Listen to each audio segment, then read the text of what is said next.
ಮೊದಲನೇದಾಗಿ ಸಾಯಿರಾಗ ಟೂರಿಸಮ್ನವ್ರಿಗೆ ನನ್ನ ಹೃದಯಪೂರ್ವಕ ಧನ್ಯವಾದಗಳು. ಯಾಕೆಂದರೆ ನಾವು ಕೊಟ್ಟಿರೋ ಟಾರ್ಚರ್ ಎಲ್ಲ ತಡ್ಕೊಂಡು ನಮ್ಮನ್ನು ಇಷ್ಟು ದಿನ ಸಹಿಸ್ಕೊಂಡು ಬಂದಿದ್ದಾರೆ. ಅದಕ್ಕೆ ಇನ್ನೊಂದು ನಮಗೆ ಊಟ ತಿಂಡಿ ಕಾಫಿ ನೀರು ಇಂದ ಹಿಡಿದು ಟೈಮಿಗೆ ಕರೆಕ್ಟಾಗಿ ಕೊಟ್ಟಿದ್ದಾರೆ. ಮಂಜಣ್ಣ ಅವರು ಮತ್ತು ಪುಟ್ಟಸ್ವಾಮಿ ಅಣ್ಣವರು ಅವ್ರಿಗೆ ತುಂಬ ಹೃದಯದ ಧನ್ಯವಾದಗಳು. ಯಾಕೆಂದರೆ ಹೊಟ್ಟೆ ಹಸಿಯಾಗಿ ಬಿಟ್ಟಿಲ್ಲ ಅವರು. ಜಾಸ್ತಿನೇ ತಿನ್ಸಿ ಇನ್ನೂ ದಪ್ಪ ಮಾಡ್ಬಿಟ್ಟಿದ್ದಾರೆ ನಮ್ಮನ್ನು. ಅದಕ್ಕೆ ನನಗೆ ಚಹಾ ಯಾತ್ರನ್ನ ಸಂಪೂರ್ಣ ಮಾಡಿದ್ದಾರೆ. ಅವರು ನಿಜವಾಗ್ಲೂ ಧನ್ಯವಾದಗಳು. ಮತ್ತು ಇನ್ನು ಚೇತನ್ ಅವ್ರು ಹೇಳಬೇಕು ಅಂದರೆ ನನ್ನ ಮಗ ಇದ್ದಿದ್ರು ಇಷ್ಟು ಇವಾಗ ನೋಡ್ಕೊತಾ ಇರಲಿಲ್ಲ.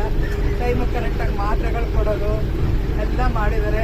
ಏನೇನಾಗಿದೆ ಅಂತೆಲ್ಲ ಎಲ್ರೂ ವಿಚಾರಿಸಿ ಎಲ್ರಿಗೂ ಮಗನಾಗಿ ಎಲ್ಲ ತೊಂದರೆಗಳನ್ನೆಲ್ಲ ಗಮನಿಸಿ ಕೈ ಹಿಡ್ಕೊಂಡು ನಡೆಸಿ ಓಡಾಡದೇ ಇರೋರಿಗೆಲ್ಲ ಮಾಡಿದ್ದಾರೆ.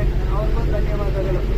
ನಮ್ಮ ಏನೋ ಮೆಂಬರ್ಸ್ ಇದ್ದಾರಲ್ಲ ಅವ್ರಿಗೂ ಎಲ್ಲ ಥ್ಯಾಂಕ್ಸ್. ಯಾಕೆಂದರೆ ಗೊತ್ತೇ ಇರೋರ್ನೂ ಬನ್ನಿ ಅಂತ ಅಂದ್ಬಿಟ್ಟು ಇನ್ಸ್ಪೈರ್ ಮಾಡ್ತಾರೆ ಅವರು. ಅದರಿಂದ ಶಿವಾನಿ ಮೇಡಮ್ಗೆ ತುಂಬ ಥ್ಯಾಂಕ್ಸ್. ಯಾಕೆಂದರೆ ಒಳ್ಳೆ ಫ್ರೆಂಡ್ಸ್ನ ಕೊಟ್ಟಿದ್ದಾರೆ ನನಗೆ. ಆಮೇಲಿಂದ ಇಲ್ಲಿದ್ದವ್ರಿಗೆಲ್ರಿಗೂ ಇನ್ನೊಂದ್ಸರಿ ಹೇಳ್ತೀನಿ, ಏನಾದರೂ ತಪ್ಪಾಗಿದ್ರೆ ದಯವಿಟ್ಟು ಕ್ಷಮಿಸಿ. ಒಳ್ಳೆ ಫ್ರೆಂಡ್ಸ್ಗಳು ಸಿಕ್ಕಿದ್ದೀರಾ, ಮುಂದಕ್ಕೂ ಹಿಂಗೇ ಇರೋಣ ಅಷ್ಟೇ. Thank you.